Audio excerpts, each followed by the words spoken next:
Sí, no nos vamos a ir tan lejos. El doctor planteaba Alemania, hablamos mucho de Brasil y el desastre, la catástrofe de Brasil. Hablamos mucho de Chile, un país que testea muchísimo. Argentina con esta cifra que estás viendo. ¿Y qué pasa acá al lado, en Uruguay? Y Uruguay, que está a punto además de retomar las clases. Vamos a hablar con alguien en Uruguay. Claro, vamos a saludar a Gustavo Descalzi, que está en Uruguay. Gustavo, ¿cómo te va? Buenos días, ¿cómo les va? Nosotros nos apostamos aquí en la bajada del Pocitos hacia Buceo. Voy a mostrarles un poquito. Justo ahora hay un corte de semáforos para mostrarles de que hay una actividad absolutamente normal en el Uruguay. Las clases, como usted bien decía, en las zonas rurales volvieron hace unos 20 días. Primeros con 500 escuelas rurales, donde tenía la menor cantidad de alumnos. Se hizo un trabajo para ver cómo venía. Se incorporaron todas y en los próximos días el gobierno está, digamos, pronto para anunciar el retorno a las clases con las nuevas normas COVID. Quiero contarles de que hay algunas escuelas, algunos establecimientos como liceos que tienen algunos inconvenientes de espacio por el distanciamiento que tienen que tener y están evaluando si lo van a hacer en principio escalonado lunes, miércoles y viernes, o en distintos horarios. Pero la actividad en el Uruguay, claro, poco a poco volviendo a la normalidad. Bueno, que de hecho a tu espalda, Gustavo, vemos el tránsito completamente normal. Ahora, se habla mucho del secreto de Uruguay. ¿Qué es lo que hizo Uruguay para mantener el nivel de casos que tiene, para mantener la tranquilidad que tiene? De hecho, nunca ha habido una cuarentena tan estricta como aquí en la Argentina, ¿no? No, en realidad no hubo, digamos, restricción obligatoria. Hubo un buen trabajo de comunicación en la exhortación a que las personas realizaran durante esos primeros días y poco a poco volvió a la normalidad. Es decir, no hubo prohibición de cerrar la actividad comercial. De hecho, algunos bares y restaurantes estuvieron abiertos y otros hace unos 15 días abrieron todas las avenidas principales al comercio. Estamos hablando de tiendas, ferreterías, es decir, empresas que no son de primera necesidad, empresas que venden plásticos, casas que venden repuestos de automotores, goma. Quiere decir que sí, con la nueva restricción, con la nueva aplicación del código, el público en el Uruguay ha, digamos, actuado en forma responsable, vamos a llamarlo de alguna manera. También no es trasladable esto. El Uruguay tiene realidades muy distintas a otros países. Es un país que vive poca gente en base a la superficie que tiene. En el interior, por ejemplo, era bastante más fácil manejar los temas de separación, de distanciamiento social. Y el Uruguay poco a poco va volviendo. Quiero contarles que hace 2 semanas volvieron los pubs y los boliches. Mirá vos. Mirá.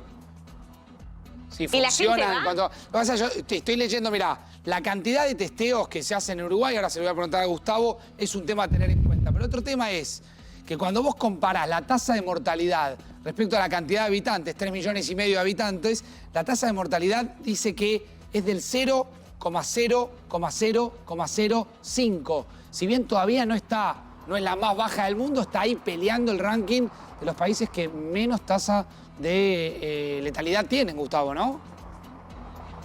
Lamentablemente tenemos que decir que son 20 fallecidos sobre un universo de contagiados aproximadamente de unos 740.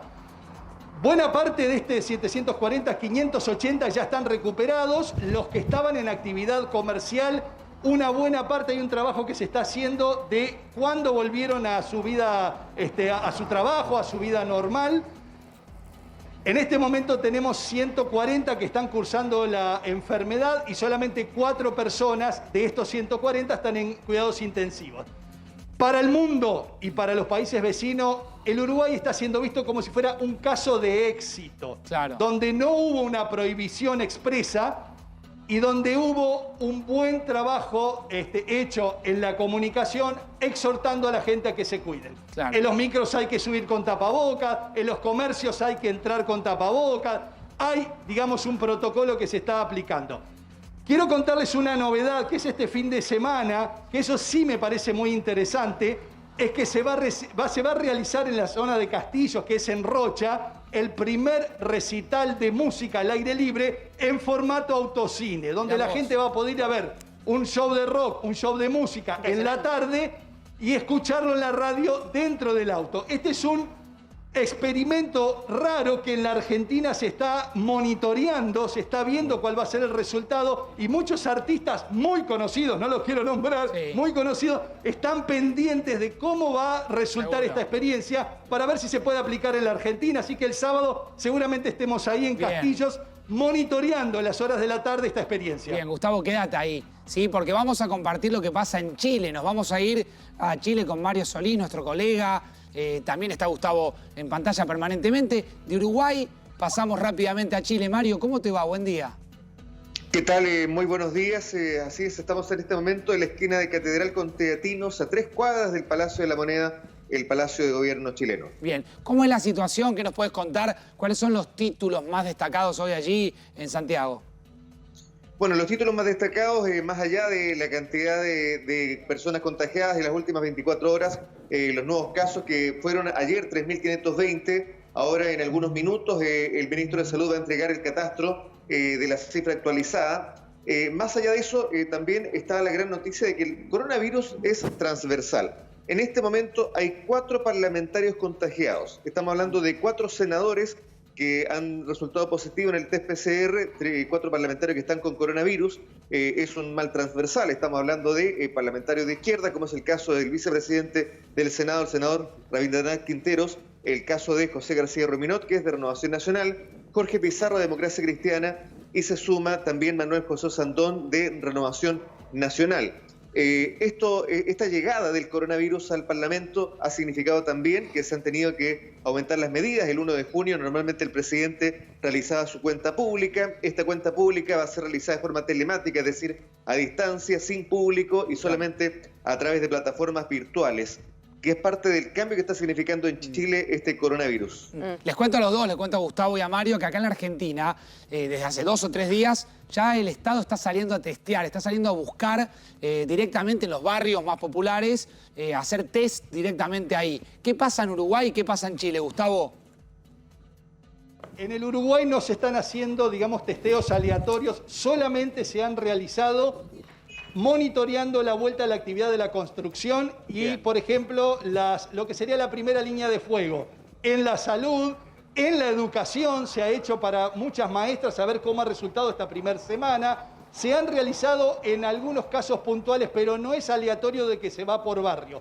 Salvo que exista una denuncia o una sospecha de síntoma, entonces ahí sí, por ejemplo, en los barrios de contexto crítico, donde ante el caso de alguna sospecha se ha hecho, digamos, indicado por las autoridades, en el radio, en la situación de contacto, se ha hecho, digamos, el testeo a toda la gente que estaba en contacto en esa zona. Mario, ¿y cómo es el sistema de testeo en Chile? Partamos de la base que a comienzos de esta semana el sector privado ya estaba denunciando que había escasez de test PCR. Por lo tanto, en el sistema privado, cuando una persona a su antojo podía realizarse el test, ya se empezaban a limitar y solamente se iban a practicar a personas o que presentaran síntomas o que presentaran sospechas. En el sistema público, solamente a sospechosos y a personas que presenten síntomas se le realiza el test. Y en las calles, lo único que está establecido son aduanas sanitarias que están en distintos puntos, ya sea en la capital o de regiones. En estos 2 meses de pandemia, ayer es el primer día que me toman la temperatura en una aduana sanitaria y un control de identidad. Ahora, ¿qué tan efectivo podría ser esta medida?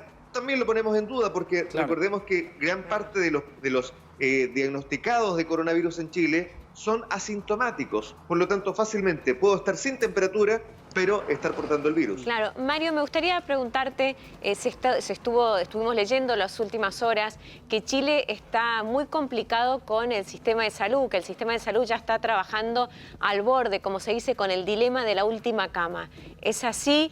¿Qué planean las autoridades? Lo que pasa, el problema es que gran parte de la enfermedad se ha concentrado en la región metropolitana.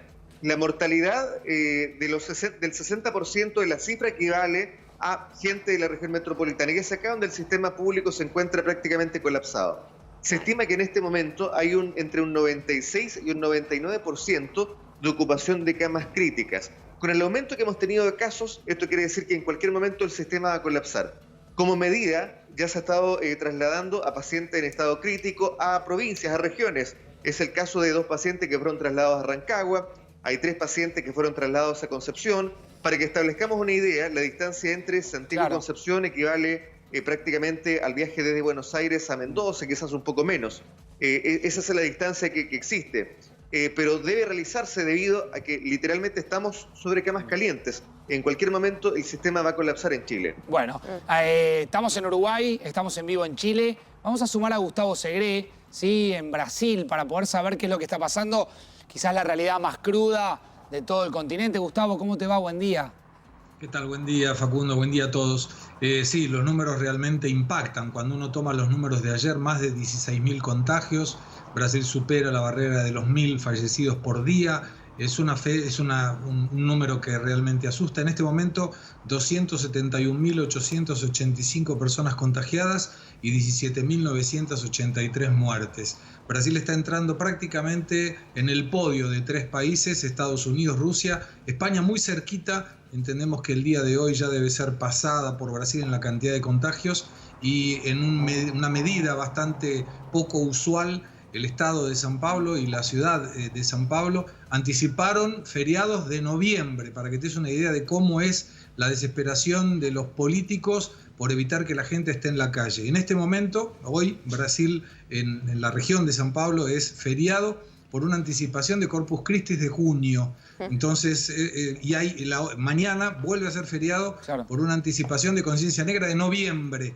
Y se especula que el lunes también va a haber un feriado para evitar que la gente salga a la calle. Lo curioso es que a pesar de este feriado, hay congestionamientos en las entradas de las ciudades que tienen playa. Muy loco. Increíble, increíble. O sea que la gente no toma conciencia, Gustavo, pese a todo, de la crítica situación sanitaria y de la pandemia en Brasil.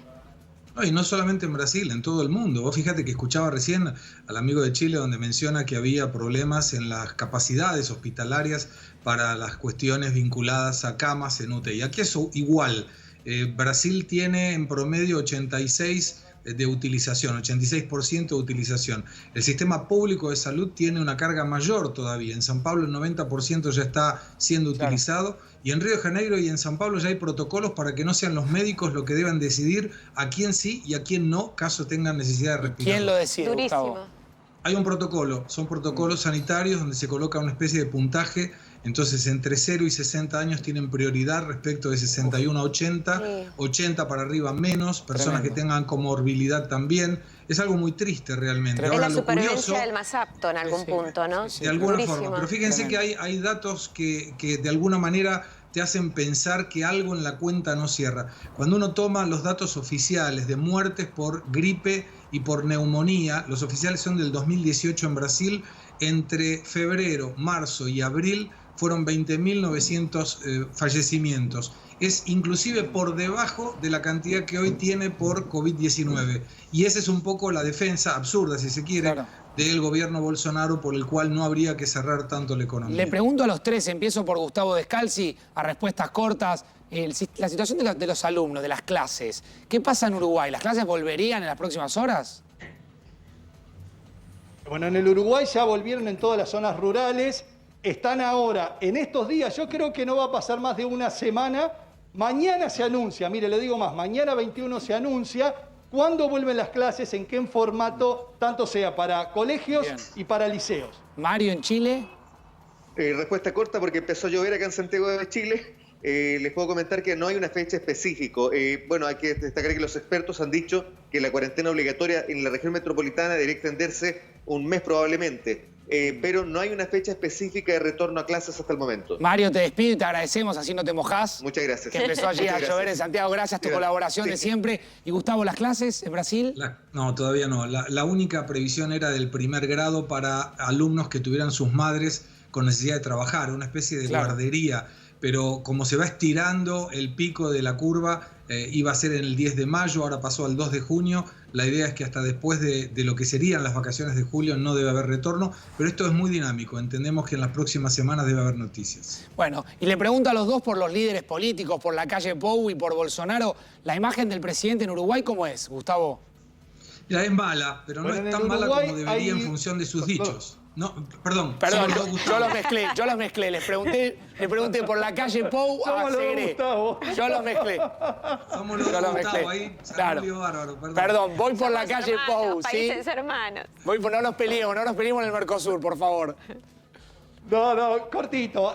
Aquí la aceptación de lo que el presidente, la calle Pou, ha llevado adelante en estos primeros 60 y tantos días ha sido extremadamente positiva, por encima del 60%, le diría más o menos, en relación a su actuación en esta pandemia. De hecho, los líderes de la oposición han salido a decir que se han tomado las medidas correctas desde el punto de vista sanitario. Claro. Hay discusiones ahora de cómo se recupera la economía, cómo hay que ayudar, si hay que dar más plan, menos plan, más dinero, la asistencia del Estado para las personas de las que primeros se han, digamos, salido afectadas de esta situación. Pero desde el punto de vista sanitario, toda la comunidad política está, digamos, de acuerdo en principio con la actuación de este Ejecutivo. Claro. ¿Y la imagen de Bolsonaro, Gustavo Segre, en Brasil?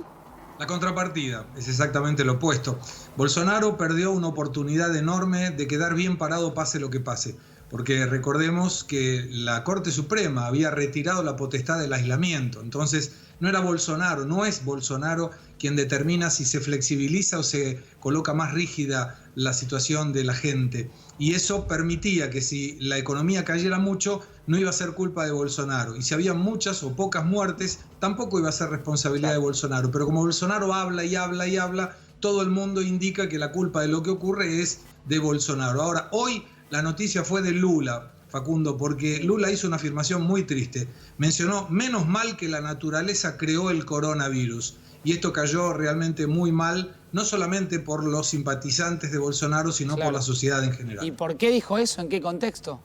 En un contexto donde debe estar aburrido en la cuarentena, en su casa en San Bernardo do Campo, y necesita que la prensa lo saque en los diarios. No se explica, la verdad que no se explica. Yo creo que en este momento, al margen de las ideologías, las chicanas son muy malas, y apuntar a que la naturaleza fue sabia en crear el coronavirus cuando hay tanta gente muriendo, no coló. Bueno, Gustavo, acá por suerte chicanas políticas no tenemos, así que de eso estamos liberados. Gracias a los Gustavos, a Descalzi en Montevideo y a Gustavo Segre también allí en Brasil. Gracias a los dos, recorrido el mundo, y me voy con Gaby